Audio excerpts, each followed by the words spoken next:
મિત્રો ઘરે બેઠો તો ઈચ્છા થઈ ગઈ જયપુર જવાની. જયપુર આવ્યા ચડે મેં જોયું અહીંયા તો જોરદાર વરસાદ ને બધું છે, તો હવે કોઈ ફરવાનું મન લાગતું નહીં, મેળ પડે. તો મિત્રો જોઈ લો આવું બધું છે હાલ જયપુરમાં. અને આ વખતે તો આવી ગયો હું, અને મને લાગતું નહીં કે કોઈ ફરવાનો મેળ પડે, કારણ કે વરસાદ બહુ જોરદાર છે અને ટ્રાફિક પણ બહુ છે. હું બસમાં બેઠો હાલ. તો મિત્રો 3-4 કલાકથી બસમાં બેઠો, અને રાત્રે તો મારે પાલનપુરની ટ્રેને, અને હું આવીને એવો જોરદાર ફસણો. શું કરું કંઈ મગજ કામ નહીં કરતું.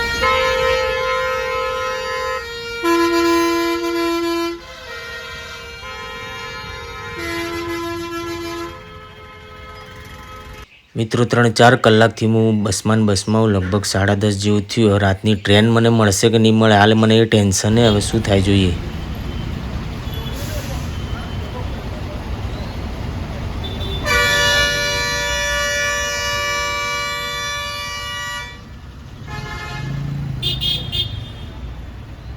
મિત્રો રેલવે સ્ટેશન પહોંચી ગયો, અને હવે પૂછું શું થાય ટિકિટનું. તો મિત્રો રાત્રે ટ્રેન તો મારાથી છૂટી ગઈ, અને બીજી કોઈ ટ્રેનની ટિકિટ પણ નથી, ને લગભગ 2-2:30 જેવું વાગી ગયું હતું. તો હું પછી લક્ઝરી બસમાં બેઠો અને ડાયરેક્ટ હિંમતનગરવાળી બસમાં બેસી ગયો. હવે ઘરે પહોંચવાનું છે. તો મિત્રો લગભગ 4 વાગ્યાના બસમાં બેઠા હતા, અને પાલનપુરની ટ્રેન તો મળી નહીં. પછી આ હિંમતનગરવાળી બસ પકડી. લગભગ 10-1 કલાકથી રૂટિંગ ચાલુ છે, અને થાક પણ લાગ્યો, ભૂખ પણ લાગી, ખાવાનો પણ કંઈ મેળ પડ્યો નહીં. હવે જલ્દી પાલનપુર આવે બસ એટલી રાહ. તો મારું માનો તો હાલ ચોમાસામાં ક્યાંય નીકળાય એવું છે નહીં. અને નીકળો તો કમ્પ્લીટ આયોજનથી જ નીકળવાનું, કારણ કે હું જે હેરાન થયો એટલે તમે કોઈ હેરાન ના થો. જયપુર ને બધું હાલ તમારી કોઈ ઈચ્છા હોય ફરવાની મિત્રો, તો ઘણું બધું વિચારીને જજો, કારણ કે ત્યાં આગળ ટ્રાફિક, વરસાદ, અને લગભગ રાતે પાલનપુરની તો ટ્રેન લક્ઝરી કે અહીંયાથી મળતી જ નહીં જલ્દી, એટલે બહુ વિચારજો. તો મિત્રો આ જુઓ સુંદર મજાનું હિંમતનગર જતાં આ રીતનું સરસ મજાનું કુદરતી સૌંદર્ય જોયું. થોડું મગજ હવે ફ્રેશ થયું, પણ લાગીએ જોરદાર ભૂખ. હવે રાતનું પણ ખાધું નહીં. હવે સારી ચોક હોટલ આવે તો જમવું છે સરસ. અને થાકી પણ બહુ ગયો, ઘરની બહુ યાદ આવે, ભૂલથી નીકળી ગયો. જોઈ લો મારી હાલત મિત્રો, કારણ કે નાહ્યો પણ નહીં, બ્રશ કરવાનો બી કોઈ મોકો મળ્યો નહીં, અને ફરવાનો ઉલાળો તો પૂરો થઈ ગયો છે. અને હવે આ રીતે નીકળું નહીં, ખતરનાક અનુભવ થયો મને. તમે બી વિચારજો. તો મિત્રો હજી લગભગ 200 કિલોમીટર જેવું હિંમતનગર બાકી છે. હજી તો હિંમતનગર જઈ અને ત્યાંથી પાછી પાલનપુરની બસ પકડવાની છે, અને જોઈએ હવે શું થાય આગળ. અને મિત્રો જયપુર તો જયપુર, પણ હું જ્યારે જયપુરથી હિંમતનગરવાળી બસમાં બેઠો તો ત્યાં પણ જોરદાર ટ્રાફિક મને નડ્યું.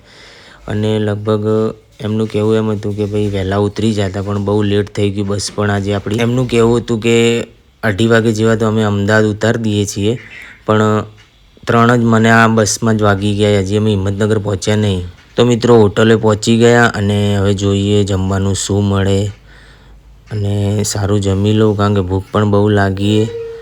તો હવે અંદર જઈશ, જોઈશ, સારું હશે તો જમીશ, બાકી.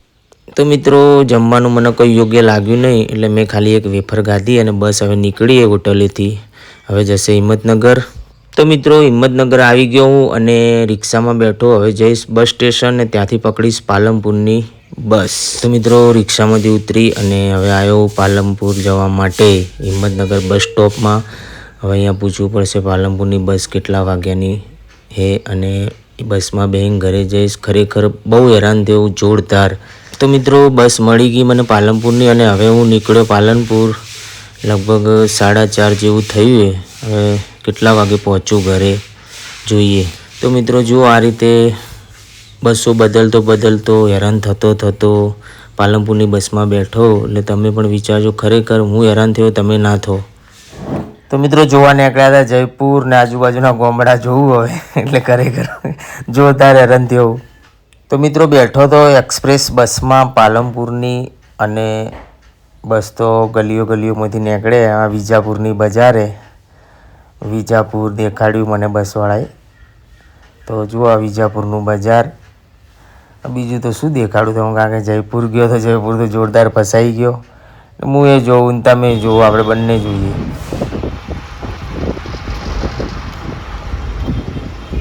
તો મિત્રો ઊંઝા પહોંચી ગયો અને તનુના પણ ફોન આવે કારણ કે એને બી ટેન્શનને હું નીકળ્યો ક્યારનો.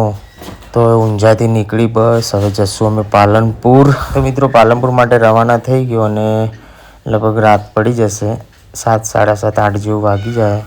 તનુને ફોન કરીને કહી દીધું પાલનપુર પહોંચું જ છું થોડી વાર. તો મિત્રો ફાઇનલી પાલનપુરમાં આવી ગયો અને બહુ હેરાન થઈને પાલનપુરમાં આવ્યો. ખરેખર હાશ મારું પાલનપુર ભલું, કારણ કે હું જયપુરમાં જે હેરાન થયો મિત્રો એ તમને બધું મેં કીધું. તો તમે બી જાઓ તો બહુ વિચારીને જાજો, કારણ કે હાલ બહુ ત્યાં ટ્રાફિક બહુ છે.